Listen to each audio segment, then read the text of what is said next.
Assalamualaikum warahmatullahi wabarakatuh. Bismillah, alhamdulillah, wassalatu wassalamu ala rasulillah wa ala alihi wa sahbihi wa man walah.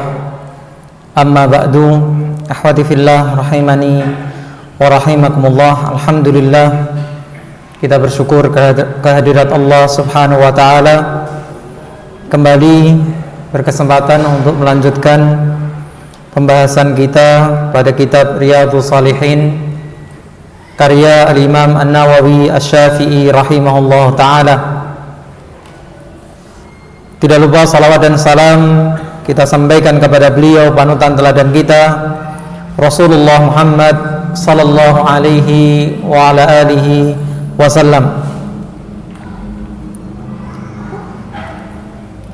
Kita masih berada pada bab yang sama. InsyaAllah ini akhir pembahasan dari bab ini, yaitu bab birrul walidain wa silatul arham. Bab tentang berbakti kepada kedua orang tua dan menyambung tali silaturahim. Terakhir kita membicarakan banyak hal tentang silaturahim, bahwa kalimat rahim ini lebih luas daripada sekedar pembahasan tentang kerabat, gitu ya. Nah, ini juga mungkin hal yang selama ini saya pribadi memahami terbalik. Nah, silaturahim ini kepada apa yang punya hubungan rahim, sehingga dia kepada keluarga yang paling dekat, kakak, adik, paman, bibi, gitu ya. Nah, ternyata dari hadis-hadis yang kita baca, rahim itu mencakup bahkan kepada marga di luar marga yang kita punya. Di keluarga besar, bahkan dalam satu suku, itu masih dalam lingkup rahim.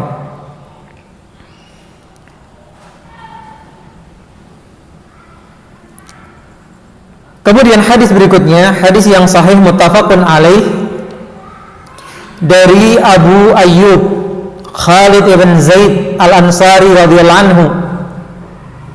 Beliau berkisah, anna rajulan qala ya Rasulullah akhbirni bi amalin yudkhilunil jannata wa yubaiduni minan nari.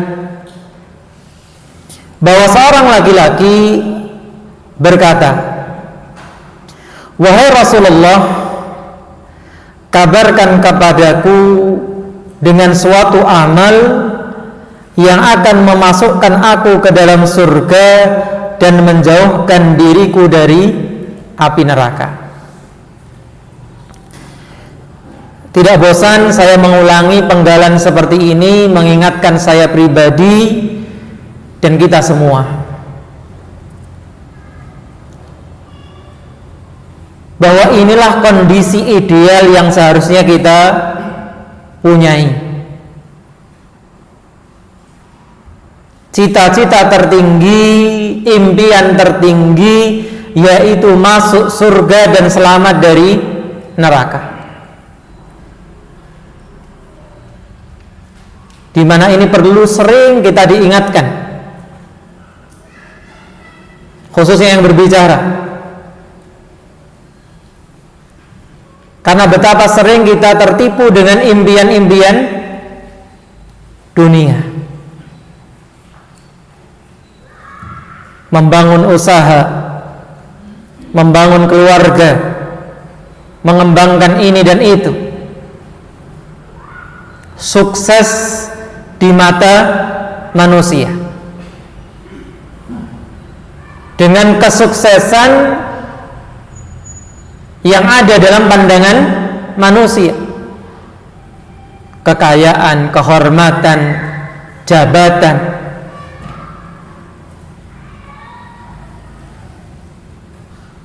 dan itu sering menghinggapi diri kita. Maka dengan membaca hadis-hadis seperti ini, kita diingatkan kembali bahwa cita-cita tertinggi, harapan tertinggi, impian tertinggi adalah bagaimana kita bisa masuk surga dan selamat dari neraka. Yang porsi itu seringkali menjadi sedikit karena banyaknya interaksi kita dengan dunia.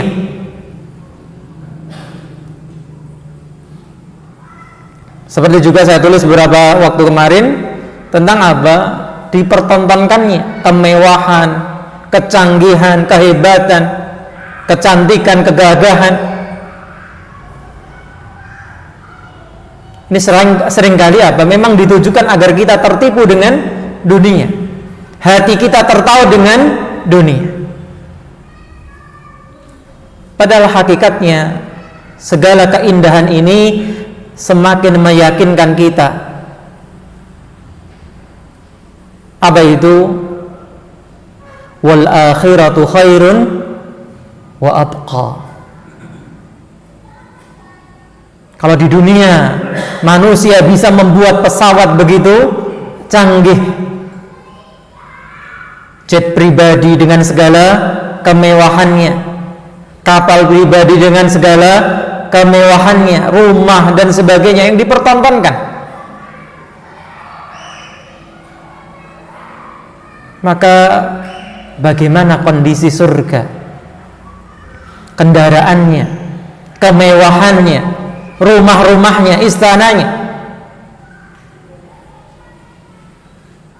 Maka rugi kalau cita-cita kita hanya kemegahan dan kemewahan dunia.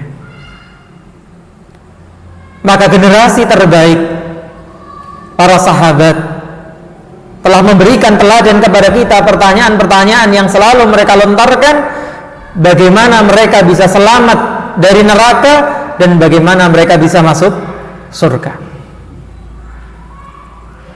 Faqala an-nabiy sallallahu alaihi wasallam, maka berkatalah Nabi sallallahu alaihi wasallam, ta'budullaha wa la tusyriku bihi syai'a.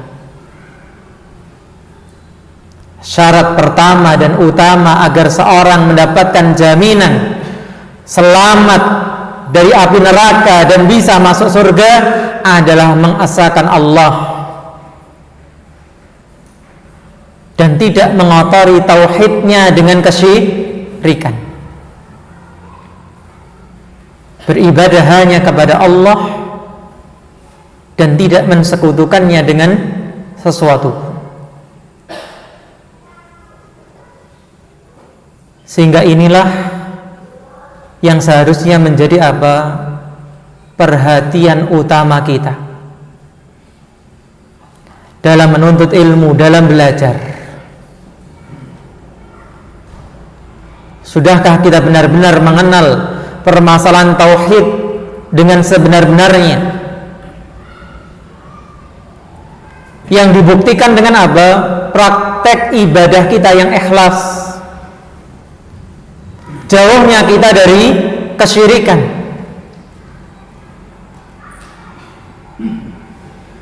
Dan itulah indikator kita berada di jalan yang benar. Dan itu yang kita mohonkan kepada Allah ketika kita mengatakan ihdinas siratal mustaqim. Dalam kitab yang kita telah khatamkan,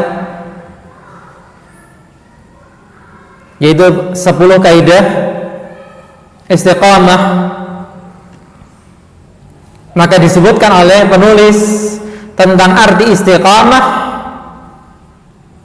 adalah apa?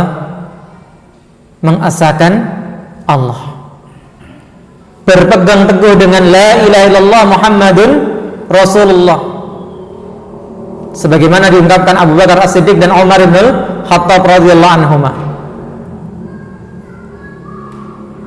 Dan itu ciri buku yang bisa kita baca, guru yang kita bisa mengaji kepadanya, yang memberikan perhatian kepada masalah tauhid, dan memperingatkan kita dari permasalahan syirik. Maka kita tidak pernah membatasi, belajarlah hanya kepada saya, jangan belajar kepada yang lainnya, tidak. Bahkan teladan dari generasi terdahulu, belajar kepada guru yang banyak, tapi guru yang menuntun kepada jalan yang benar.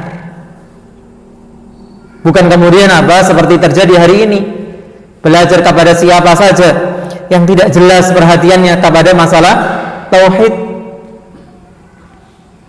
bahkan kadangkala meremehkan dan mencibir permasalahan tauhid. Kemudian Rasulullah SAW mengatakan wa tuqimus shalah, kunci agar seorang masuk surga selamat dari api neraka adalah menegakkan salat. Dan kalimat yang digunakan menegakkan salat, maka tidak bosan mengingatkan kembali pula bagaimana kita menjaga kualitas salat kita. Dimulai dari bacaan yang benar, gerakan yang benar, kemudian mengerti dan memahami apa yang kita baca. Saya merasa ini masih menjadi PR besar di antara kita kaum muslimin untuk memahami arti bacaan kita. Dari takbiratul ihram ketika kita mengatakan Allahu Akbar, Allah Maha Besar, sampai kita mengakhirinya dengan mengucapkan salam. Maka mari kita bersama-sama mawas diri, berintrospeksi diri, apakah setiap bacaan yang saya baca itu saya sudah mengerti artinya.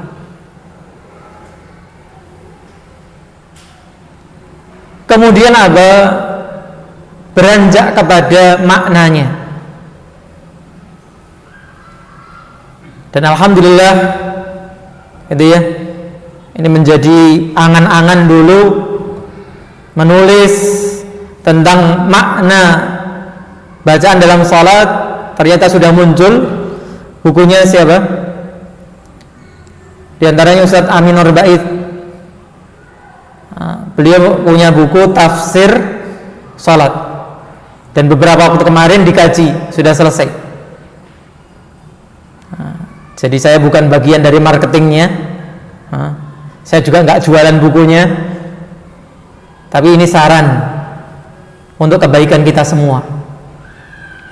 Jangan sampai apa yang kita kerjakan sehari 5 kali berlalu begitu saja tanpa kita mengerti apa yang kita baca, kita mengerti maknanya, apa maksudnya. Bukunya ada, kajiannya ada. Kurang apa lagi, subhanallah. Yang ini kemudian memberikan pengaruh kepada kita. Salat yang harusnya mencegah dari perkataan keji, perbuatan mungkar. Salat yang harusnya menjadi cahaya, itu benar-benar akan terwujud kalau kita benar-benar menegakkan salat. Wa tu'tiz zakah, dan engkau menunaikan zakat, di mana sebagian yang diberikan keluasan rezeki kadang abai dalam menghitung zakatnya. Kalau seorang memang diberikan keluasan rezeki, berarti dia berkewajiban untuk menuntut ilmunya. Sebagaimana kita pelajari dalam bab ilmu, ilmu apa yang wajib kita pelajari?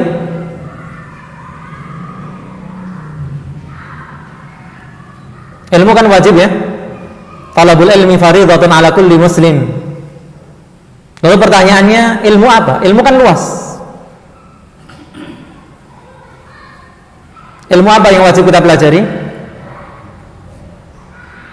ilmu agama, tafsir, hadis, fikih, usul fikih, banyak sekali ilmu agama.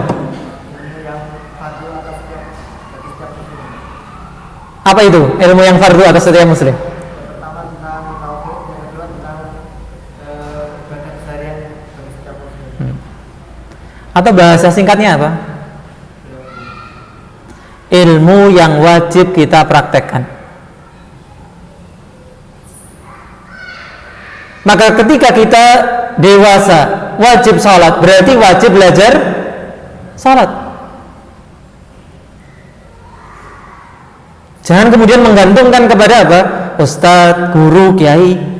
Setiap permasalahan kan nanti apa? Tanya, Pak Yai saya begini gimana? Sholat begini bagaimana?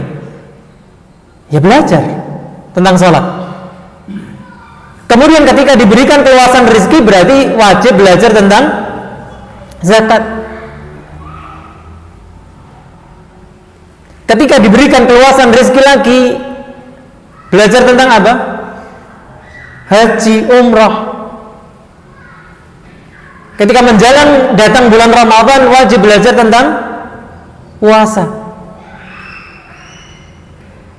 Maka setiap amalan yang wajib kita kerjakan, maka ilmunya juga wajib kita pelajari. Jadi jangan kemudian apa? Bergantung Allah nanti ada aplikasi zakat. Ya kalau listriknya nyala. Ya kalau apa? Aplikasinya bisa jalan, kalau hang dan sebagainya. Maka demikian pula orang yang diberikan keluasan rezeki, dia harus tahu bagian wajib yang harus dia keluarkan. Kemudian poin yang berkaitan dengan pembahasan kita, watasilur rahimah, dan engkau menyambung tali silaturahim. Maka ini menegaskan kepada kita bagaimana menyambung tali silaturahim menjadi salah satu kunci di antara kunci apa kita masuk surga dan selamat dari neraka. Dan lagi-lagi kita katakan kita hari ini dimudahkan dengan berbagai macam sarana untuk tetap menyambung tali silaturahim. Meskipun kita dipisahkan jarak, dipisahkan dengan apa? Pandemi dan seterusnya. Maka sekedar SMS, pesan yang kita kirim berbagai macam media perpesanan, telepon langsung apa? Wajah dengan wajah dan seterusnya. Ini apa? Upaya kita menyambung tali silaturahim.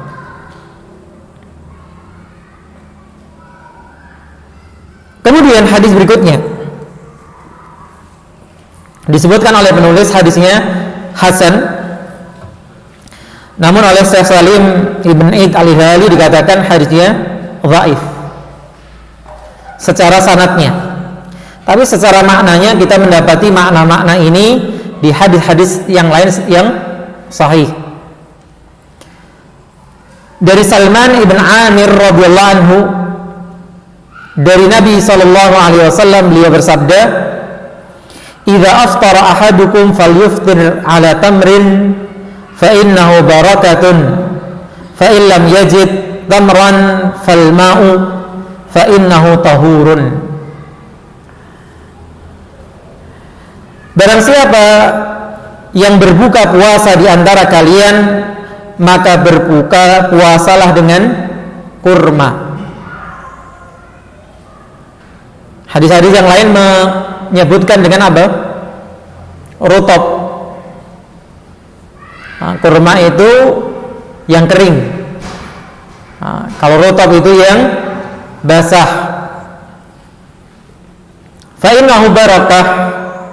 Sesungguhnya dia itu, kurma itu mendatangkan keberkahan. Fa illam yajid tamran falma. Kalau tidak mendapati apa? Kurma, maka dengan air. Fa innahu tahurun, maka sesungguhnya air itu mensucikan. Kemudian penggalan lain dari hadis ini, as-sadaqatu 'alal miskini sadaqatun. Bersedekah kepada orang miskin itu bernilai satu nilai sedekah. Wa 'ala dzirrahimi thintani.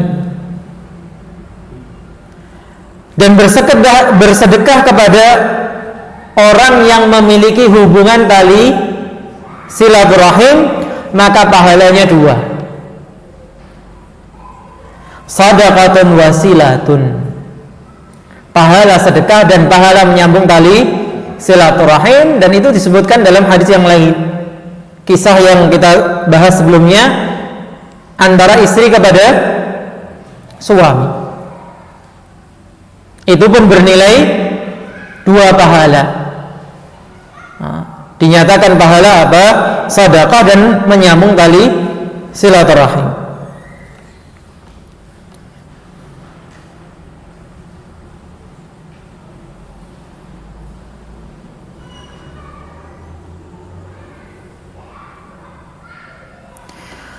Kemudian hadis berikutnya, hadis yang hasan.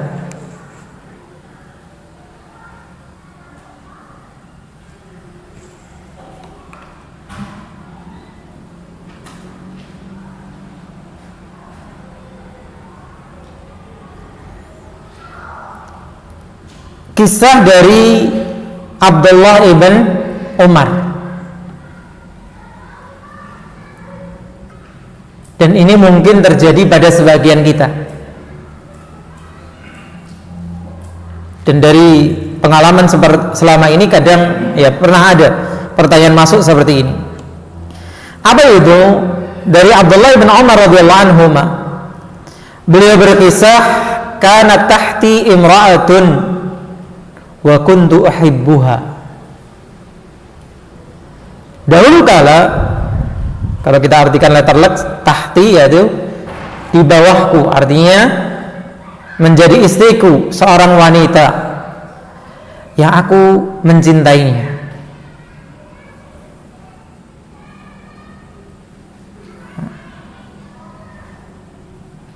Dan ini menunjukkan gitu ya mereka hidup dengan segala kesederhanaannya zaman itu yang mungkin tidak semaju sekarang. Nggak tahu sudah ada novel atau enggak, cerita seperti itu. Ternyata mereka hidup juga dengan apa? Manusiawi, mencintai sesamanya, mencintai istrinya. Maka aneh gitu ya kalau kemudian kita hidup sekarang berumah tangga tanpa ada rasa cinta kepada istri. Wa kana Umaru yakrahuha. Tapi problemnya apa? Istri yang dicintai Abdullah ini tidak disukai oleh Umar.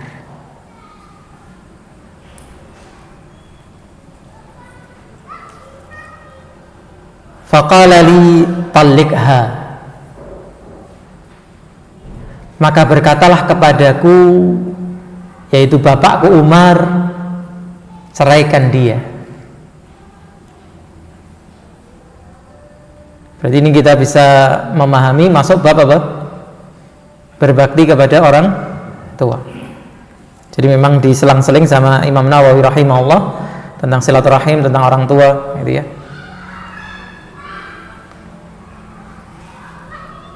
Fa'abaitu. Namanya cinta, perintah dari bapaknya apa?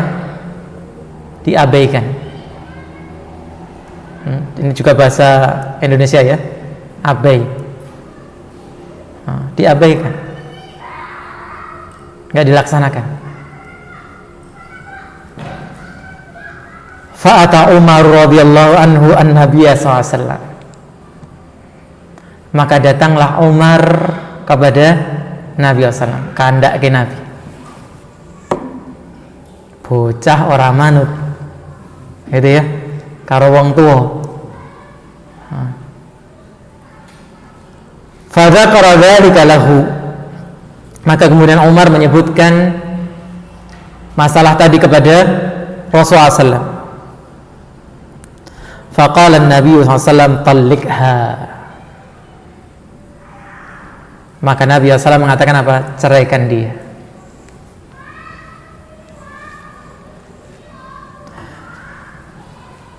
Meskipun dalam kisah tidak disebutkan sebabnya, sebagian mencoba memahami kisahnya dengan menyebutkan apa? Karena akhlak yang kurang dan sebagainya.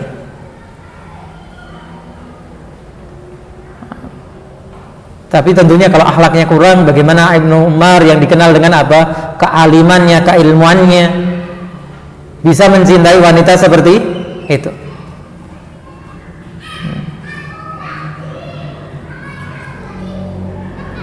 Maka saya kemudian kalau ditanya masalah seperti ini, Ustaz, ini ibu saya meminta saya menceraikan istri saya. Dan ingat ya, cerai itu hanya di tangan suami. Jadi kadang kita baca berita seorang laki-laki diceraikan istrinya, ini salah paham.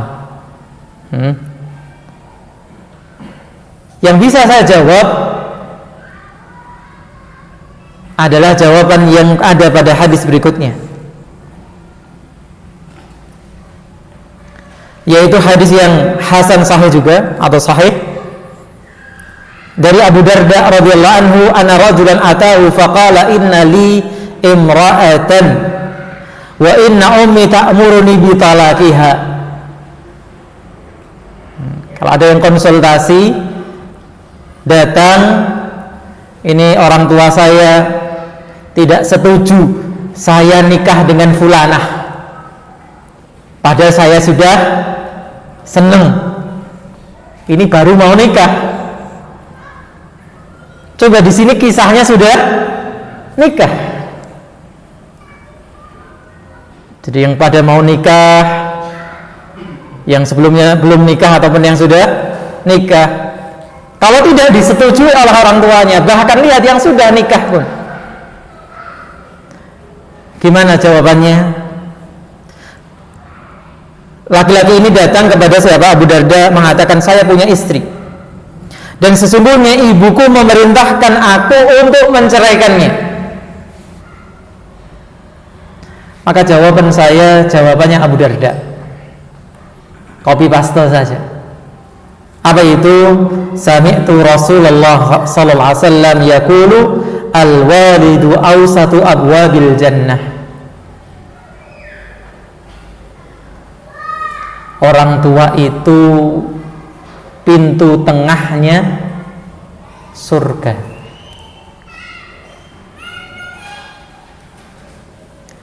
Fa in syi'ta fa'adhi dzalikal bab aw ihfadhu. Kalau kamu sudah sadar, kalau kamu sudah paham, orang tua itu pintu tengahnya surga, ya silakan. Mau kamu abaikan pintu itu atau kamu jaga.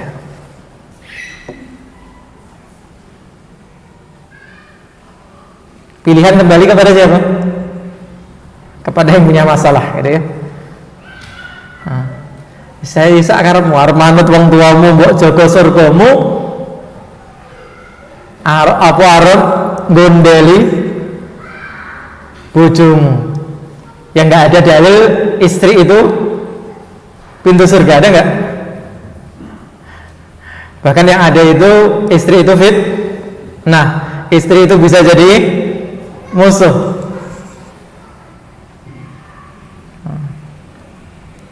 Ya tentu itu kalau sudah tidak bisa dikompromikan. Itu ya. Ada apa toh sebenarnya, masalahnya di mana? Sudah segala cara ditempuh, ya sudahlah.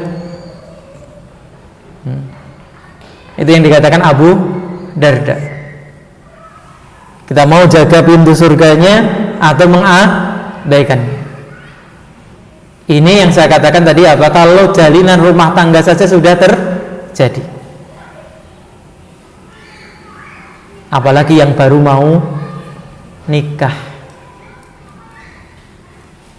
sampai harus mengorbankan orang tuanya gara-gara wis kadung seneng, nazar wis cocok gitu ya. Segala warning dari orang tua, wis ora sah adoh le, ora sah bocah ngene, walah wis kasep seneng. Pokoknya ras setuju aku meloncat jendela gitu ya. Iya, subhanallah. Inilah kurangnya bimbingan sebagian kita tentang masalah agama, sampai kemudian mengalahkan arahan dari orang tua.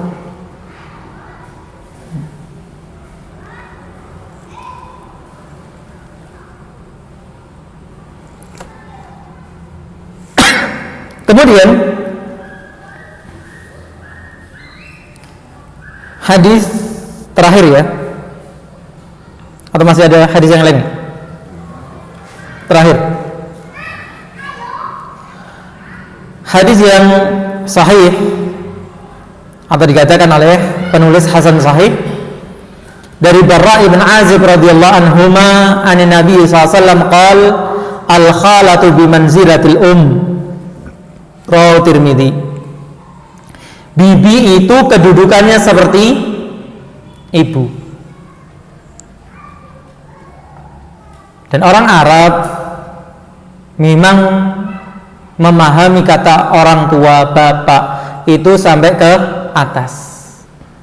Ibu itu ya nenek juga, itu disebut ibu. Nah, tambahan di sini siapa? Bibi. Makanya bule, bude, atau dalam bahasa Indonesianya itu bibi, perlu dijaga sebagaimana kita menjaga ibu kita sendiri. Bagi yang sudah tidak punya ibu, punya bule, punya bude, ya hormati mereka, berbuat baik kepada mereka, supaya kita mendapatkan kebaikan-kebaikan dari kebaikan birrul walidain.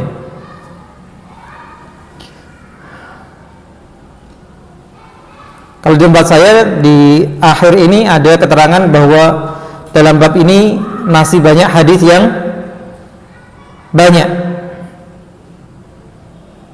Di antaranya juga hadis 3 orang yang terjebak dalam gua.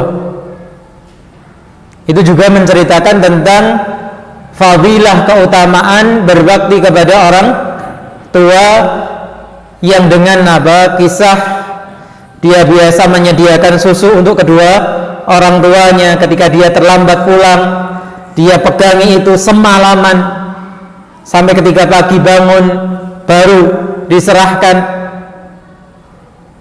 Dan ternyata dengan perbuatan ini dia bisa terbebaskan dari terjebak di gua. Maka siapapun di antara kita yang masih diberikan amanah untuk menjaga orang tuanya, salah satu atau keduanya, maka jangan sia-siakan kesempatan pintu surga tersebut. Allah Ta'ala alam. Yang bisa kita bacakan mengakhiri bab yang ke-40, yaitu bab birrul walidain. Nanti akan disambung dengan tarhibnya. Kalau kitabnya Imam Al-Mundhiri targhib dan tarhib, motivasi dan ancaman. Maka kalau sebelumnya adalah dalil-dalil yang memberikan motivasi kepada kita, bab berikutnya tentang tahrim al-uquq wa qati'atir rahim, haramnya durhaka dan memutus tali silaturahim. Ada 1 menit mungkin kalau ada pertanyaan.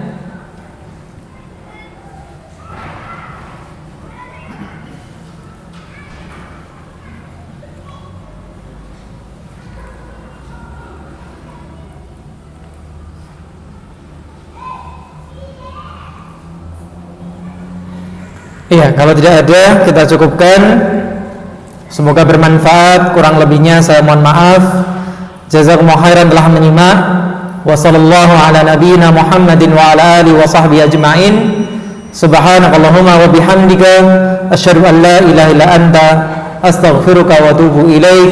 Assalamualaikum warahmatullahi wabarakatuh.